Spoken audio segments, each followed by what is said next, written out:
Hi, so in this video what I'm going to do is process my M31 Andromeda Galaxy in PixInsight as quickly as possible so you get to see how I process and what I do. So first things first, just auto stretch, and what we're going to do is just do a quick dynamic crop based on the rough area where I want to keep.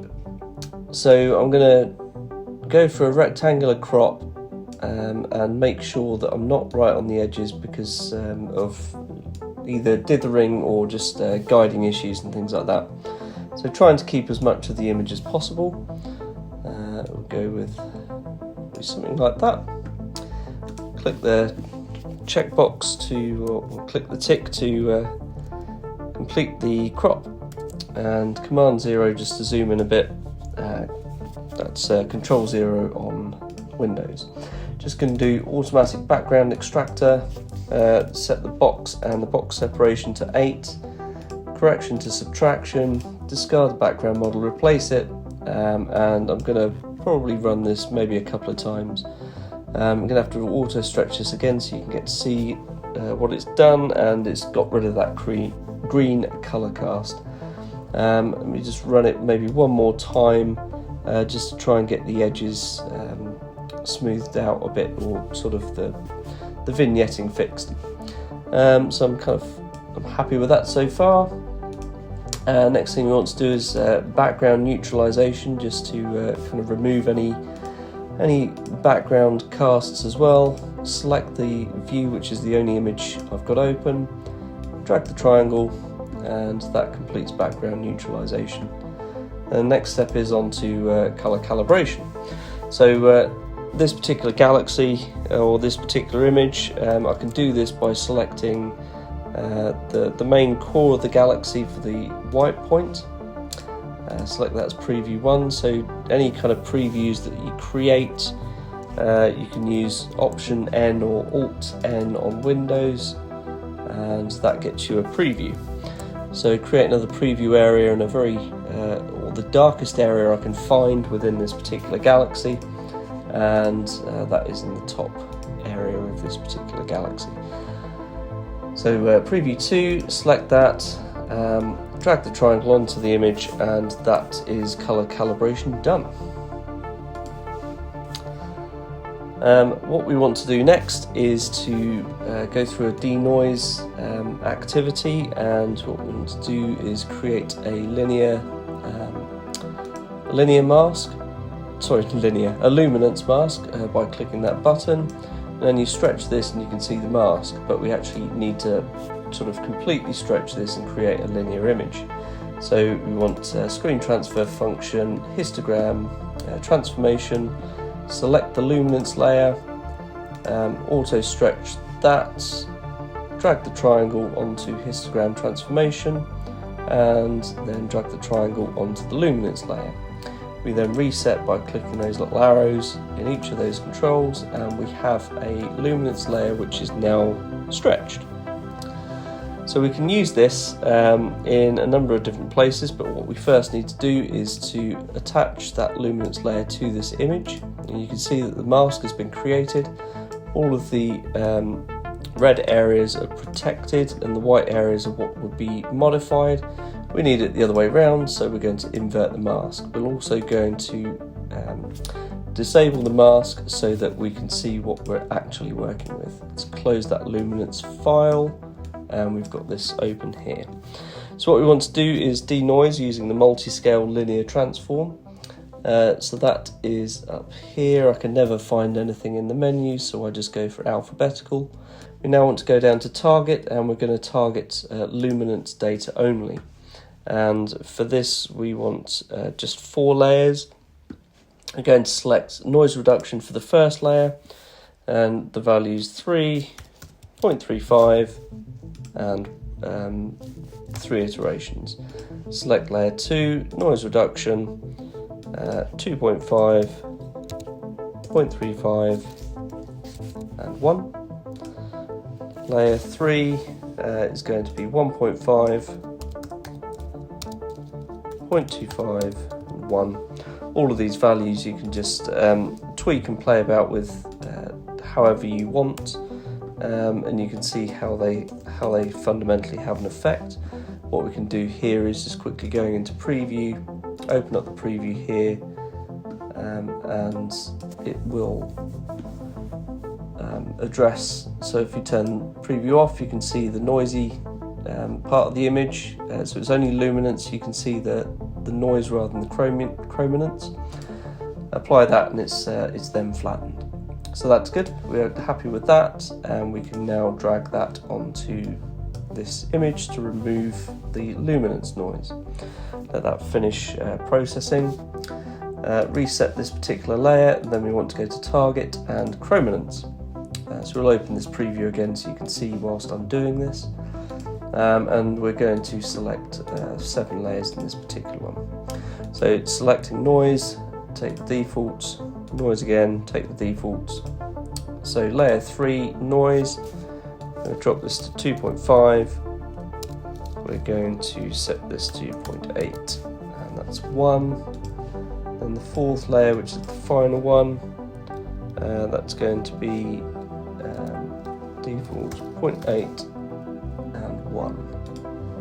So if we turn off the preview, you can see that this is slightly coloured. You've got greens, reds and blues in there. Enable the preview and it's all pretty much grey at that point in time, so kind of really happy with that.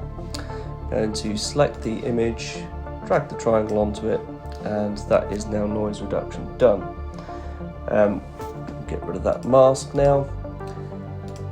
And we're at the point that we actually want to do the stretching. So open up screen transfer function, histogram transfer, select the image that we're working with, do kind of a nuclear stretch, drag that onto there, and then drag the triangle onto the image, reset these controls again, and we have our stretched image. It's kind of a bit sort of sledgehammer to do a stretch in that way. It's always better to do it manually, but I'm just kind of showing you the rough flow at the end of the day. So to get these details, I'm going to open up the HDR multi-scale transform, which is there. We also want to do this with the mask in place as well, so we're going to select a mask, select the luminance, because we've still got the file open here, so that all works. So that's done. Well, in case, turn that on and off and we can see what we're working with. So red is protected, white isn't, which is good because that's the area that we want to work with. And we're just going to try here, so keep everything as defaults, turn de-ringing on, and just literally apply that. Wait for this to process, because it takes a little bit of time. Normally you do this with a preview, but I'm happy with the defaults in this particular situation. So undo, redo, that's the change that it's made.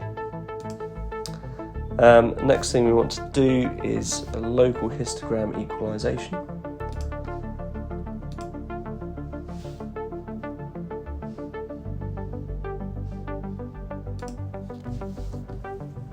And yeah, we need to be careful. Normally the sliders are whacked all the way to 100%, and that's just way too much. If we just do a quick preview one in here, and accept that, it's not too bad in this particular preview. Let's create a different preview, slightly wider area, because it doesn't look very good with the defaults normally. So that's it applied, that's it without it. It's just a bit too extreme, so what we need to do is just kind of drop this down to wherever you're happy with, basically. I think that is better, and not too much, so that's good. I'll keep it about that. So let's close that, go back to the image and apply. That's before, that's after. It's quite subtle, but it's bringing out the dust lanes within this particular image. So let's get rid of this mask. What we want to do now is use create a star mask, so that we can then process the image further, but only selecting the stars themselves, and this is partly for star reduction really.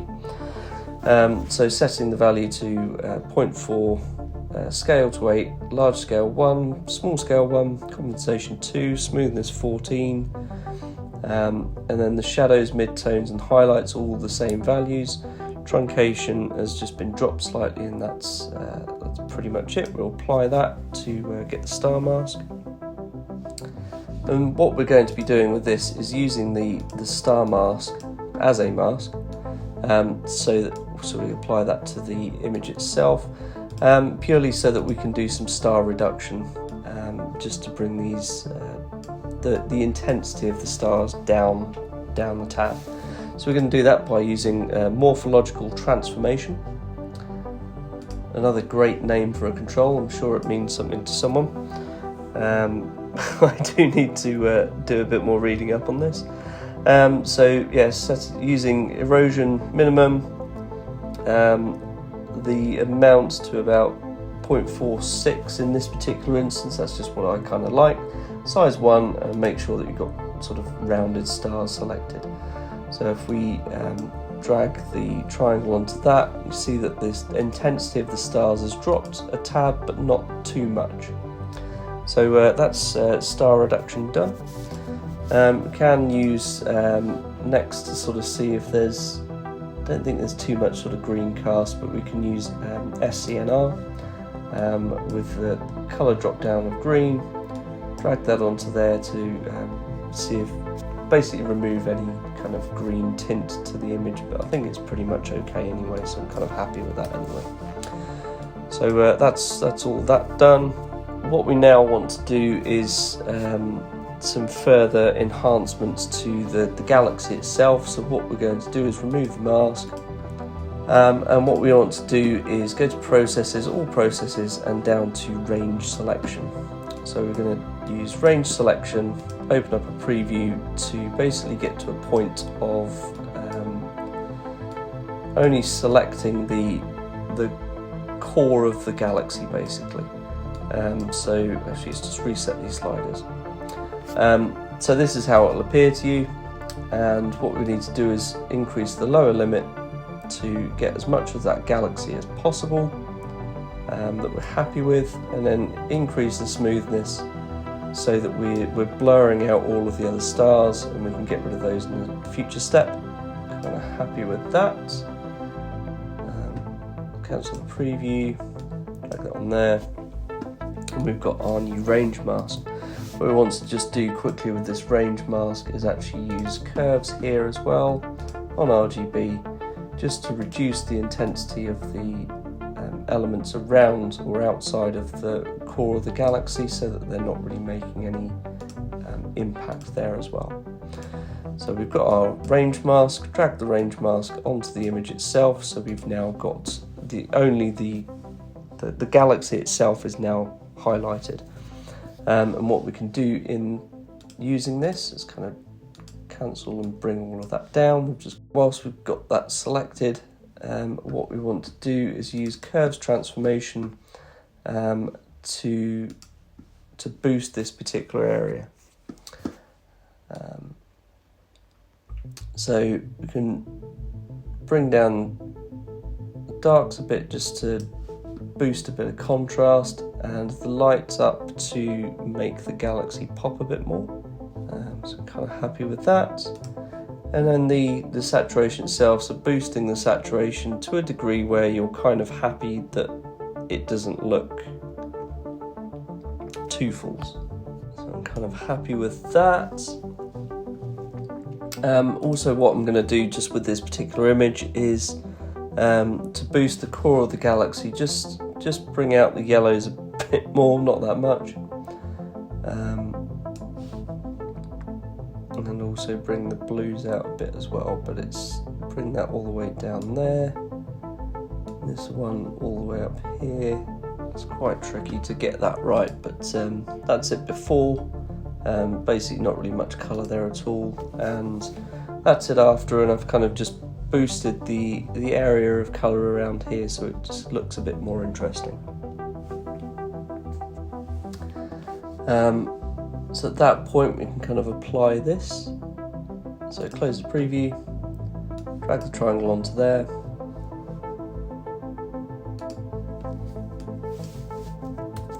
And that's pretty much the final image. So I hope you found this video useful. If you did, please hit that like button, and also if you want to see videos like this in the future, please hit the subscribe button and also the bell so you receive notifications. It would also be fantastic if you can leave comments in the comments section, your views on how I've processed. Is there any better way of processing things? Just so that we can all learn from each other, that would be really good. So I'll leave it at that. Thank you for watching, and clear skies.